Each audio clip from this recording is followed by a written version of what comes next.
When you begin, it's always hard to start. It's common that you have high expectations. At first you lose when learning trading art. But don't give up, just try to have some patience. Of course you think that game will be so easy. Such business is as cruel as the rest. Don't let your wins just make your head beat dizzy. If stay and trade, result will be the best. I know that every scene. வணக்கம் friends, நம்ம இந்த வாரத்துக்கு உண்டான market preview பார்க்க போகலாம். So market ப்ரிவியூவில் first நம்ம பார்க்க போகிறது ஃபண்டமெண்டல் ப்ரிவியூ.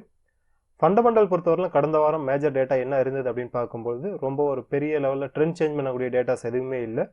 பட் ஒரே ஒரு முக்கியமான டேட்டா வந்திருந்தது. எஃப்ஓஎம்சியோடைய ஃபெட் பீப்புள்ஸ் வந்து பார்த்திங்கன்னா லாஸ்ட் வீக் ஒரு ஸ்டேட்மெண்ட் கொடுத்துருந்தாங்க. கரன்சி வேல்யூ ஸ்ட்ரென்த்தனாக இருக்கிற மாதிரியும் ப்ளஸ் வந்து அவங்களுடைய இன்ட்ரெஸ்ட் ரேட் வந்து பார்த்தீங்கன்னா 0.5% வந்து கட் பண்ணுற மாதிரியுமான ஒரு ஸ்டேட்மெண்ட் இருந்தது. ரொம்ப லாங் டைமுக்கு அப்புறமா ஆல்மோஸ்ட் வந்து 2008க்கு அப்புறமா வந்து பார்த்தீங்கன்னா இப்போ தான் வந்து பார்த்தீங்கன்னா இன்ட்ரெஸ்ட் ரேட்டை கட் பண்ணுறதை பற்றி அவங்க பேசுகிறாங்க. ஸோ இது வந்து பார்த்தீங்கன்னா அப்கமிங் வீக்ஸில் இல்லை அப்கமிங் டேஸில் வந்து பார்த்தீங்கன்னா உங்களுக்கு யூஎஸ் டாலரை கண்டிப்பாக வீக் பண்ணும். சேம் இதே ஸ்டேட்மெண்ட்டை தான் ஒரு ஃபியூ வீக்ஸுக்கு முன்னாடியிலேருந்தே யூஎஸோடைய பிரசிடென்ட் வந்து மிஸ்டர் ட்ரம்ப் சொல்லிக்கிட்டு இருந்தார். யூஎஸோடைய வந்து பார்த்தீங்கன்னா டாலர் வந்து ரொம்ப ஸ்ட்ரென்த்தனாக இருக்குது, இன்ட்ரெஸ்ட் ரேட் வந்து கட் பண்ணுங்கிற மாதிரி பேசிகிட்டு இருந்தார்.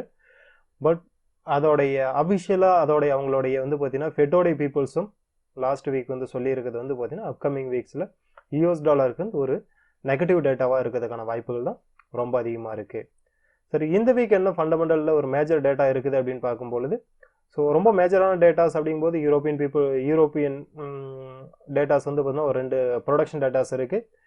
அது மட்டும் இல்லாமல் இசிபியோட இன்ட்ரெஸ்ட் ரேட் டேட்டா இருக்குது. ஆக்சுவலாக கம்மிங் வியாழக்கிழமை ஆக்சுவலாக வந்து பார்த்தீங்கன்னா இன்ட்ரெஸ்ட் ரேட் டேட்டா இருக்குது. ஸோ அது வந்து பார்த்தீங்கன்னா கொஞ்சம் மேஜராக இருக்கிறதுக்கான வாய்ப்புகள் இருக்குது.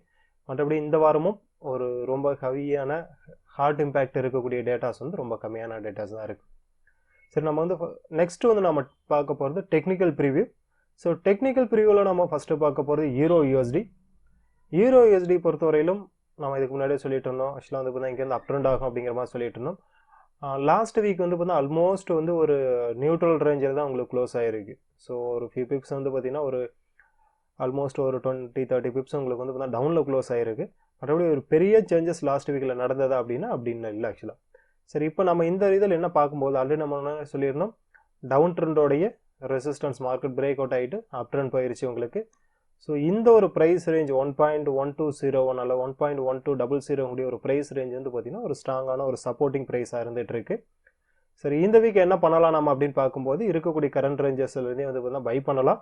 பை பண்ணிவிட்டு நம்ம ரொம்ப லாங் டைமாக சொல்லிக்கிட்டு இருக்கக்கூடிய ப்ரீவியஸ் லோ வந்து பார்த்தீங்கன்னா சப்போர்ட் அல்லது ஸ்டாப் லாஸ் நம்ம கொடுத்துட்டு பை பண்ணலாம். நம்மளோட இனிஷியல் டார்கெட் 1.1420, அதுக்கு அடுத்த டார்கெட் 1.1543 வரையிலும் கண்டினியூ ஆகிறதான வாய்ப்புகள் இருக்குது. ஸோ EURUSD பொறுத்தவரைக்கும் லோ வரும்போதெல்லாம் பை பண்ணுங்கள், முடிஞ்ச வரைக்கும் செல் பண்ண ட்ரை பண்ண வேண்டாம். நம்ம முன்னாடி சொன்னது போல் யூஎஸோட இந்த டேட்டா வந்து பார்த்திங்கன்னா லாஸ்ட் வீக் பெருசாக இம்பாக்ட் கொடுக்கல. ஸோ அதை இம்பாக்ட் வந்து ஏன்னா லாஸ்ட் வீக் ஃப்ரைடேங்கிறனால இம்பாக்ட் கொடுக்கல. ஸோ அதோட இம்பாக்ட் வந்து பார்த்திங்கன்னா இந்த வாரம் இருக்கிறதுக்கான வாய்ப்புகள் நிறைய இருக்குது. நம்ம அடுத்ததாக பார்க்க போகிறது GBPUSD. ஸோ GBPUSD வந்து பார்த்திங்கன்னா ரொம்ப லாங் டைமாகவே வந்து பார்த்திங்கன்னா டவுன் ட்ரெண்டில் தான் போய்கிட்டு இருக்குது. பட் ஒரு லாஸ்ட் வீக் ஒரு சின்ன கரெக்ஷன்ஸோட வந்து க்ளோஸ் ஆகிருக்கு. 4 hour சார்ட்டில் பார்க்கும்போது ஆல்மோஸ்ட் வந்து பார்த்தா மூவிங் ஆவரேஜ் 100ல் உங்களை ரெசிஸ்டன்ஸ் எடுத்துகிட்டு ஒரு சின்ன கரெக்ஷனோட க்ளோஸ் ஆகிருக்கு. சரி, இந்த வீக் என்ன பண்ணலாம் அப்படின்னு பார்க்கும்போது தாராளமாக GBPUSD நீங்கள் வந்து பை பண்ணலாம். ரீசன்ட்டில் வந்து பார்த்தீங்கன்னா ஸ்டாப் லாஸாக மெயின்டைன் பண்ணிக்கிங்க. ரீசன்ட்டில் ஸ்டாப் லாஸாக மெயின்டைன் பண்ணிட்டு நீங்கள் பை பண்ணுங்கள். பை பண்ணிங்கன்னா உங்களோட இனிஷியல் டார்கெட், ஸோ இனிஷியல் டார்கெட்டுங்கும் போது இந்த ஒரு இந்த ஒரு ஹை வந்து பார்த்தீங்கன்னா கண்டிப்பாக மார்க்கெட்டில் பிரேக் ஆகணும். ஸோ அது பிரேக் ஆனது அப்படின்னா நெக்ஸ்ட் டார்கெட் 1.2765 வரையிலும் வந்து பார்த்தீங்கன்னா உங்களுக்கு கண்டினியூ ஆகிறதான வாய்ப்புகள் இருக்குது. ஸோ GBPUSD பொறுத்தவரையிலும் செல் பண்ண வேண்டாம், லோ வரும்போதெல்லாம் தாராளமாக பை பண்ணுங்கள். ஸோ நல்ல ஒரு லாஸ்ட் வீக் பொறுத்தவரைக்கும் நல்ல ஒரு புல் பேக் கொடுத்தது. புல் பேக் வித் வந்து பார்த்தீங்கன்னா அந்த ஒரு மூவிங் ஆவரேஜ் 200ல் வந்து பார்த்தீங்கன்னா ரெசிஸ்டன்ஸ் எடுத்துகிட்டு உங்களுக்கு கரெக்ஷனோட க்ளோஸ் ஆகிருக்கு. ஸோ அதனால் இருக்கக்கூடிய ப்ரைஸ் ரேஞ்சிலேருந்து GBPUSD நீங்கள் பை பண்ணுங்கள். பை பண்ணிவிட்டு 1.2575 இந்த ப்ரைஸ் ரேஞ்ச் பிரேக் ஆகுதான்னு சொல்லி கொஞ்சம் வெயிட் பண்ணி பாருங்கள். இந்த ரேஞ்ச் பிரேக் ஆயிருச்சு அப்படின்னா கண்டிப்பாக 1.2765 வரையிலும் மார்க்கெட் உங்களுக்கு கண்டினியூ ஆகும். நம்ம அடுத்ததாக பார்க்க போகிறது ஆஸ்திரேலியா USD. ஸோ AUDUSD ரொம்ப லாங் டைமாகவே வந்து பார்த்தீங்கன்னா ஒரு டவுன் ட்ரெண்டிங் கூடிய ஒரு சென்டிமெண்ட்டில் போய்கிட்டு இருந்த மார்க்கெட். ஸோ ஆல்மோஸ்ட் இப்போ வந்து பார்த்தீங்கன்னா ஒரு அப் ட்ரெண்டிங் கூடிய ஒரு டைரக்ஷனுக்கு வந்து பார்த்தீங்கன்னா திரும்பிடுச்சு. காரணம் உங்களுக்கு வந்து பார்த்தீங்கன்னா ரொம்ப ஒரு லாங் டைமாக டவுன் ட்ரெண்ட் இருந்தது. அதே போல் வந்து பார்த்தீங்கன்னா அந்த அப் ட்ரெண்டோட ரெசிஸ்டன்ஸ் மார்க்கெட் பிரேக் அவுட் ஆயிருச்சு. அது மட்டும் இல்லை, ஒரு ரிவர்சல் ஒரு பேட்டர்ன் ஃபார்மேஷனில் உங்களுக்கு மார்க்கெட் க்ளோஸ் ஆகிருக்கு. என்ன பேட்டர்ன் ஃபார்மேஷன் அப்படிங்கும்போது ஒரு inverted head and shoulder formation உங்களுக்கு வந்து பார்த்தீங்கன்னா க்ளோஸ் ஆகிருக்கு. ரெசிஸ்டன்ஸ் மார்க்கெட்டில் வந்து பார்த்தீங்கன்னா அந்த இன்வெர்டட் ஹெட் அண்ட் ஷோல்டரோடைய ரெசிஸ்டன்ஸ் மார்க்கெட் பிரேக் அவுட் ஆயிருச்சு. நெக்ஸ்ட் வந்து பார்த்தீங்கன்னா நம்ம இதை வந்து பார்த்தீங்கன்னா கிளியர் பிரேக் அவுட்டான்னு சொல்லிட்டு வெயிட் பண்ணி பார்க்கணும். ஆல்மோஸ்ட் அது கிளியர் பிரேக் அவுட் 4 ஹவர் சார்ட்டில் பார்க்கும்போது நல்ல ஒரு 1 டே வந்து பார்த்தீங்கன்னா ஃபுல்லாக உங்களுக்கு மேலேயே ஹோல்ட் ஆகிருக்கு. ஸோ அதனால் தாராளமாக இப்போ இருக்கக்கூடிய ப்ரைஸ் ரேஞ்சிலிருந்து நீங்கள் AUDUSD பை பண்ணுங்கள். பை பண்ணிவிட்டு இந்த லோ ஆக்சுவலாக ஸ்டாப் லாஸாக இந்த லோ மெயின்டைன் பண்ணிக்கோங்க. மெயின்டைன் பண்ணிவிட்டு உங்களுடைய டார்கெட் அப்படிங்கும் பொழுது 0.7 to 0.4 வரையிலும் உங்களுக்கு வந்து பார்த்தீங்கன்னா டார்கெட் கண்டிப்பாக ரீச் ஆகும். ஸோ AUDUSD பொறுத்த வரையிலும் ஆல்ரெடி வந்து பார்த்தீங்கன்னா நீங்கள் வந்து பார்த்தீங்கன்னா இங்கே பை பண்ணியிருந்தாலும் சரி, இல்லை நியூவாக ட்ரேட் பண்ணக்கூடியவங்களும் சரி, தாராளமாக இங்கே பை என்ட்ரு ஆகலாம். என்ட்ரு ஆனிங்கன்னா 0.6917 வந்து ஸ்டாப் லாஸாக மெயின்டைன் பண்ணிக்கிங்க. ஸ்டாப் லாஸாக மெயின்டைன் பண்ணிவிட்டு நான் சொல்கிறது போல் 0.7 to 0.4 வந்து பார்த்தீங்கன்னா உங்களுடைய டார்கெட்டை நீங்கள் மெயின்டைன் பண்ணி அடுத்ததாக பார்க்க போகிறது நியூசிலாந்து USD. ஸோ நியூசிலாந்து USDயும் அதே போல் வந்து பார்த்தீங்கன்னா ஒரு அப்ட்ரெண்டில் மார்க்கெட் நல்லா போய்கிட்டு இருக்குது. ஸோ அப்ட்ரெண்டில் வந்து பார்த்தீங்கன்னாக்க ஒரு சேனல் ஃபார்மேஷனில் நம்ம கன்சிடர் பண்ணிக்கலாம். ஆல்மோஸ்ட் வந்து பார்த்தீங்கன்னா ரெசிஸ்டன்ஸ் ரேஞ்சில் மார்க்கெட் ட்ரேட் ஆகிட்டு இருக்குது. மேபி இந்த ஒரு ரேஞ்சஸில் ஒரு ஸ்மால் டைம் வந்து பார்த்தீங்கன்னா உங்களுக்கு வந்து ஸ்ட்ரகிள் ஆகிறதுக்கான வாய்ப்புகள் இருக்குது. 0.6708 ஆல்மோஸ்ட் இந்த ரேஞ்ச் வரையிலும் வந்து பார்த்தா மார்க்கெட் உங்களுக்கு டவுன் ஆகிட்டு அகைன் உங்களுக்கு திரும்ப பை ட்ரெண்டில் கண்டினியூ ஆகிறதான வாய்ப்புகள் நிறைய இருக்குது. ஸோ அதை பை ட்ரெண்டில் கண்டினியூ ஆகும்போது நெக்ஸ்ட் டார்கெட்டாக நம்ம வந்து பார்த்தா முன்னாடி லாங் டைமாக சொல்லிட்டு இருக்கிறது போல் 0.6832, அதுக்கு அடுத்த டார்கெட் 0.6951 வந்து பார்த்தா நம்மளோட நெக்ஸ்ட் டார்கெட்டாக நீங்கள் மெயின்டைன் பண்ணலாம். ஸோ நியூசிலாந்து USDயும் லோ வரும் போல் தாராளமாக பை பண்ணுங்கள், முடிஞ்ச வரலாம் செல் பண்ண வேண்டாம். நாம் அடுத்ததாக பார்க்க போகிறது USDJPY. ஸோ USDJPY நம்ம இதுக்கு முன்னாடி வந்து பார்த்தீங்கன்னா இந்த ரேஞ்சஸில் வந்து பை பண்ண சொல்லியிருப்போம். ஸோ பை பண்ணலாம். ஒரு லாங் டைமில் மார்க்கெட் வந்து பார்த்தீங்கன்னா ஒரு டவுன் ட்ரெண்ட் அல்லது அப் ட்ரெண்டோடைய சப்போர்ட் உங்களுக்கு மார்க்கெட் வந்து பிரேக் ஆகிருந்தது. பிரேக் ஆகிட்டு லாஸ்ட் ஒரு 2 வீக்ஸாக வந்து பார்த்தீங்கன்னா மார்க்கெட் ஆல்மோஸ்ட் வந்து பார்த்தீங்கன்னா அந்த ரேஞ்சஸ் கீழே ட்ரேட் ஆகிட்டு இருக்கு. அது மட்டும் இல்லாமல் அந்த ரெசிஸ்டன்ஸ் லெவலில் மார்க்கெட் உங்களுக்கு திரும்ப ஒரு டெய்லி சார்ட்டில் பார்த்தீங்கன்னா தெரியும், இங்கே திரும்பவும் சப்போர்ட்டாக இருந்த மார்க்கெட் உங்களுக்கு வந்து ரெசிஸ்டன்ஸாக மாறிடுச்சு. ஸோ மார்க்கெட் இதுக்கப்புறம் USDJPY பொறுத்தவரையிலும் ஒரு ஷார்ட் டைமில் வந்து பார்த்தீங்கன்னா செல் ஆகிறதான வாய்ப்புகள் தான் இருக்குது. நீங்கள் வந்து பார்த்தீங்கன்னா USDJPY இந்த வீக் என்ன பண்ணலாம் அப்படின்னு பார்க்கும்போது இருக்கக்கூடிய கரண்ட் ரேஞ்சஸ்லேருந்து நீங்கள் செல் பண்ணுங்கள். செல் பண்ணிவிட்டு இந்த ரீசெண்ட் கை வந்து ஸ்டாப் லாஸாக மெயின்டைன் பண்ணிக்கிங்க. அடுத்து உங்களோட இனிஷியல் டார்கெட் அப்படின்னு பார்க்கும்போது இந்த ரீசெண்ட் லோ 106.77, அதுக்கு அடுத்த டார்கெட் அதிகபட்சமாக வந்தோம்னாக்க $104 வரையிலும் போகிறதுக்கான வாய்ப்புகள் ரொம்ப அதிகமாக இருக்குது. ஸோ USDJPY பொறுத்த வரைக்கும் ஹை வரும்போதெல்லாம் செல் பண்ணுங்கள், முடிஞ்ச வரைக்கும் பை பண்ண வேண்டாம். காரணம் முன்னாடியே சொல்லியிருந்தேன், US டாலர் வந்து பார்த்தீங்கன்னாக்கா அவங்களோட US பீப்புள்ஸே வந்து பார்த்தீங்கன்னா வீக் பண்ணுறதுக்கு ட்ரை பண்ணுறாங்க. ஸோ US டாலர் அப்கமிங் வீக்ஸில் வந்து பார்த்தீங்கன்னா செல் ஆகிறதான வாய்ப்புகள் தான் நிறைய இருக்குது. நம்ம நெக்ஸ்ட் பார்க்க போகிறது USD-CAD. ஸோ USD-CADும் அதே மாதிரி தான் நம்ம முன்னாடி சொல்லிட்டு இருந்தோம். நம்மளோட இனிஷியல் டார்கெட் 1.30 கூடிய டார்கெட் ஆல்மோஸ்ட் ரீச் ஆயிடுச்சு. அது மட்டும் இல்லாமல் வீக்லியில் பார்க்கும்போது மூவிங் ஆவரேஜ் 200 உங்களுக்கு வந்து பிரேக் அவுட் ஆகிட்டு திரும்ப ரெசன்ஸ் எடுத்துகிட்டு மார்க்கெட் வந்து ஹோல்ட் ஆகிட்டு இருக்கு. ஸோ USD-CAD பொறுத்தவரையிலும் அதே போல் ஹை வரும்போதெல்லாம் செல் பண்ணுங்கள். செல் பண்ணால் உங்களுடைய நெக்ஸ்ட் டார்கெட் 1.2639 வரலும் உங்களுக்கு கண்டினியூ ஆகிறதான வாய்ப்புகள் இருக்குது. அதுக்கு அடுத்த டார்கெட்னு பார்த்தா 1.2527 வரலும் மார்க்கெட் கண்டினியூ ஆகும்.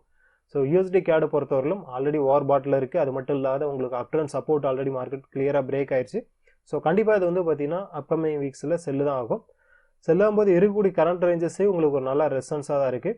மேபி இன்னும் கொஞ்சம் கண்டினியூ ஆனது அப்படின்னா 1.3209 வரலும் மார்க்கெட் கண்டினியூ ஆக வாய்ப்பு இருக்குது. இன்னும் ஒரு 140 உங்களுக்கு மேலே வந்துட்டு அதுக்கப்புறம் மீறி போனால் செல் ஆகிறதான வாய்ப்புகள் இருக்குது. பட் USD-CAD பொறுத்தவரையிலும் லாங் டைமில் உங்களுக்கு வந்து செல் ட்ரெண்டு தான். நான் செல் ட்ரெண்டில் உங்களுக்கு நான் முன்னாடி சொன்னது போல் 1.2839, அதுக்கு அடுத்த டார்கெட் 1.2527ங்கிறது அந்த டார்கெட் நோக்கி மார்க்கெட் ட்ராவல் ஆகும். நம்ம அடுத்ததாக பார்க்க போகிறது crude oil. So crude oil அதே போல் வந்து பார்த்தீங்கன்னா லாஸ்ட் வீக் உங்களுக்கு ஒரு சின்ன கரெக்ஷனோட க்ளோஸ் ஆகிருக்கு. ஆல்மோஸ்ட் வந்து பார்த்தீங்கன்னா இப்போ இருக்கக்கூடிய கரண்ட் ப்ரைஸ் ரேஞ்சிலேருந்தே நீங்கள் வந்து பார்த்தீங்கன்னா பை பண்ணலாம். ஸோ நான் முன்னாடி சொன்னது போல் வந்து பார்த்தீங்கன்னா USD-CAD செல் ஆகும்போது குரூட் ஆயில் உங்களுக்கு பை ஆகும். நீங்கள் இருக்கக்கூடிய ரேஞ்சஸ்லேருந்து பை பண்ணிங்கன்னா 54.38 கூடிய ப்ரைஸ் ரேஞ்சை நீங்கள் ஸ்டாப் லாஸாக மெயின்டைன் பண்ணிக்கிங்க. உங்களோட இனிஷியல் டார்கெட் 59.83. அதுக்கு அடுத்த டார்கெட் ரீசெண்ட் ஒரு மீடியம் டைம் உங்களுக்கு ஹை ப்ரீவியஸ் வந்து இந்த ஹையை நோக்கி வந்து மார்க்கெட் உங்களுக்கு ட்ராவல் ஆகும் 66.69. ஸோ குரூட் ஆயில் அதே போல் வந்து பார்த்தீங்கன்னா ஆல்மோஸ்ட் ஒரு ஷார்ட் டைமில் அல்ல ரொம்ப கம்மியான டார்கெட் அல்ல கம்மியான ஸ்டாப் லாஸை மெயின்டைன் பண்ணி ட்ரேட் பண்ணக்கூடியவங்க 54.38 ஸ்டாப் லாஸை மெயின்டைன் பண்ணிக்கிங்க. ரொம்ப லாங் டைமை நீங்கள் வந்து நோக்கி ட்ராவல் பண்ணக்கூடிய ட்ரேட் பண்ணக்கூடியவங்க இந்த ரீசன் லோ 50.78 வந்து ஸ்டாப் லாஸாக மெயின்டைன் பண்ணிட்டு பை பண்ணுங்கள். பை பண்ணால் ஷார்ட் டைம் டார்கெட் உங்களுக்கு 59.83. அதுக்கு அடுத்த டார்கெட் 66.69. நெக்ஸ்ட்டு நம்ம பார்க்க போகிறது கோல்டு. ஸோ கோல்டு நம்ம முன்னாடியே சொல்லிட்டு இருக்கோம். இது வந்து பார்த்தீங்கன்னா ரொம்ப லாங் டைமில் வந்து பார்த்தீங்கன்னா பை இந்த ஸ்டாப் லாஸாக மெயின்டைன் பண்ணிட்டு செல் பண்ண சொல்லியிருந்தோம். ஆல்மோஸ்ட் நம்மளுடைய டார்கெட்டில் ஒரு 50% வந்து பார்த்தீங்கன்னா மார்க்கெட் ரீச் ஆயிடுச்சு. அதுக்கு அடுத்த திரும்ப வந்து பார்த்தீங்கன்னா உங்களுக்கு நம்மளுடைய ரெசிஸ்டன்ஸ் மார்க்கெட் பிரேக் அவுட் ஆகிட்டு ஆல்மோஸ்ட் ஒரு சின்ன கரெக்ஷனோட க்ளோஸ் ஆகிட்டு இருக்கு. இது வந்து பார்த்தீங்கன்னா ஆல்மோஸ்ட் இன்னும் கொஞ்சம் அப்கமிங் வீக்ஸில் வந்து பார்த்தீங்கன்னா கோல்டோடைய ப்ரைஸ் இன்னும் கொஞ்சம் உங்களுக்கு ஹை ஆகிறதான வாய்ப்புகள் நிறைய இருக்குது. காரணம் ஒரு பக்கம் டாலருடைய எக்ஸ்சேஞ்ச் வேல்யூ வந்து பார்த்தீங்கன்னா கம்மியாகிறதான சான்சஸ் இருக்குது. இன்னொரு பக்கம் சேஃப் ஹேவன்கக்கூடிய ஒரு ஸ்டேஜில் வந்து குரூட் ஆயில் கோல்டு உங்களுக்கு வந்து ட்ரேட் ஆகிட்டு இருக்குது. அப்படிங்கிறதுனால கோல்டோடைய ப்ரைஸ் இன்னும் உங்களுக்கு அப்கமிங் டேஸில் ஹையாகிறதான வாய்ப்புகள் இருக்குது. ஸோ இங்கே போய்ட்டு நீங்கள் பை பண்ண ட்ரை பண்ண வேண்டாம். ஹை வந்துட்டு ஒரு ரிவர்சல் கேண்டில் ஸ்டிக் பேட்டர்ன் அல்லது ஃபார்மேஷன் வரும்போது தாராளமாக செல் பண்ணுங்கள். ஆல்மோஸ்ட் இப்போ இருக்கிறதே வந்து பார்த்தீங்கன்னா ஒரு லாங் டைம் அப் ட்ரெண்டோடைய ரெசிஸ்டன்ஸ் ரேஞ்சில் தான் வந்து பிரேக் அவுட் ரெசிஸ்டன்ஸ் ரேஞ்சில் தான் உங்களுக்கு மார்க்கெட் இப்போ ட்ரேட் ஆகிட்டு இருக்குது. இங்கேருந்தே மார்க்கெட் செல் ஆகிறதான வாய்ப்புகள் இருக்குது. ஒரு நல்ல கிளியரான ஒரு ரிவர்சல் கேண்டில் ஸ்டிக் ஃபார்மேஷன் உங்களுக்கு ஃபார்ம் ஆனது அப்படின்னா அதுக்கப்புறம் செல் பண்ணுங்கள். அல்லது இன்னும் கொஞ்சம் மேலே வந்தது அப்படின்னா திரும்ப அதே போல் ரிவர்சல் இந்த மாதிரி ஒரு கேண்டில் ஸ்டிக் ஃபார்மேஷன் வந்தது அப்படின்னா அந்த ரேஞ்சில் இருந்து அதோடைய ஹையஸ்ட் ஸ்டாப் லாஸை மெயின்டைன் செல் பண்ணுங்கள். கரண்ட் ரேஞ்சில் நீங்கள் பையில் செல் எதுவும் பண்ண வேண்டாம். நம்ம அடுத்ததாக பார்க்க போகிறது சில்வர். ஸோ சில்வரும் நம்ம அதே போல் முன்னாடி சொல்லியிருந்தோம் 15.64 இனிஷியல் டார்கெட். அடுத்த டார்கெட் வந்து பார்த்தீங்கன்னா 16. அதுக்கு அடுத்த டார்கெட் 16.58 சொல்லியிருந்தோம். நம்மளுடைய ஆல்மோஸ்ட் நம்மளுடைய எல்லா டார்கெட்டுமே மார்க்கெட் வந்து பார்த்தீங்கன்னா ரீச் ஆயிருச்சு. லாஸ்ட் ஃப்ரைடே பொறுத்தவரை ஒரு ரிவர்சல் ஃபார்மேஷன் தான் உங்களுக்கு மார்க்கெட் க்ளோஸ் ஆகிருக்கு. ஸோ இங்கேருந்து இன்னும் ஒரு பெரிய லெவலில் உங்களுக்கு மார்க்கெட் கண்டினியூ ஆகிறத விட ஒரு சின்ன லெவலில் உங்களுக்கு 15.64 வரையிலும் மார்க்கெட் உங்களுக்கு டவுன் ஆகிட்டு மேபி அதுக்கப்புறம் உங்களுக்கு கண்டினியூ ஆக வாய்ப்புகள் இருக்குது.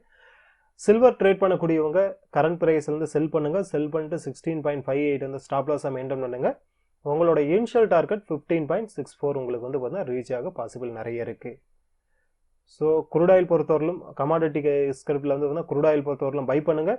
கோல்டு வந்து கரண்ட் ரேஞ்சில் எதுவும் பண்ண வேண்டாம். ஒரு reversal candlestick formation form ஆனது அப்படின்னா அந்த ரேஞ்சஸ்லேருந்து செல் பண்ணுங்கள். சில்வர் பொறுத்தவரையிலும் இப்போ இருக்கக்கூடிய கரண்ட் ரேஞ்சிலேருந்து நீங்கள் செல் பண்ணலாம். ஓகே ஃப்ரெண்ட்ஸ், இங்கே ஒரு சில பார்சல் பேருக்கான டெக்னிக்கல் ப்ரீவ் என்னோட பாயிண்ட் ஆஃப் வியூ உங்களுக்கு அப்டேட் பண்ணியிருக்கோம். இதில் உங்களுக்கு ஏதாவது சந்தேகங்கள் இருந்தாலும் சரி அல்லது அடிஷனல் சர்வீஸ் அண்ட் சப்போர்ட்ஸ் உங்களுக்கு ஏதாவது தேவைப்பட்டாலும் சரி நீங்கள் எங்களுக்கு எப்போ வேணாலும் காண்டாக்ட் பண்ணலாம். ஓகே, தேங்க்ஸ் ஃபார் வாட்சிங் திஸ் வீடியோ.